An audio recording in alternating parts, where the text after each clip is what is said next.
MCE is a disgrace and doesn't look fit for the office. That letter is not just an overreach. It is an absurdity. Where is the crime?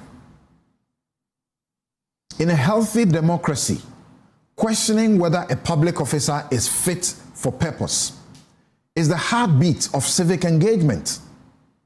Yet here we are, using the machinery of the state to talk peace. They said he should come over for them to talk peace and also to answer for the WhatsApp.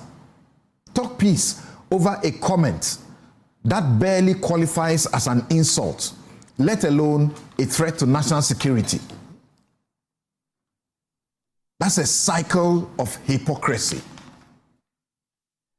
The irony is as thick as it is tragic. From the arrest of Adenta Kumi or Hiniba of Wuntumi Radio to Sir Obama of Pokwase, Abronya DC, the Baba Amandos, this regime is proving that political memory is conveniently short. When in opposition, the NDC and John Mahama were loud and righteous in condemning Akufo-Addo for resorting to speech-chilling tactics. They rightfully attacked the abuse of the vague Section 208 of the criminal offenses of punishing false news that could cause fear and panic.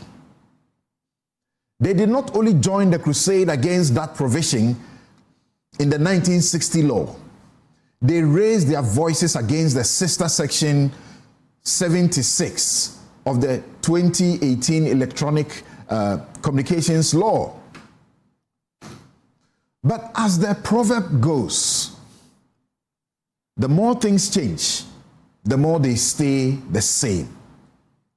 What happened to the round condemnation that greeted the arrest of Bobia Ansah or Mensa Thompson or David Tamaklo of the WhatsApp News only a few years ago?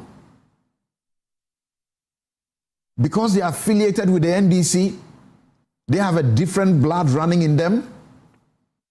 The repressive laws of yesterday have become the necessary tools of today, depending entirely on whose hands are on the gavel. And we see you continuing to defend the indefensible. I'm talking about the opposition.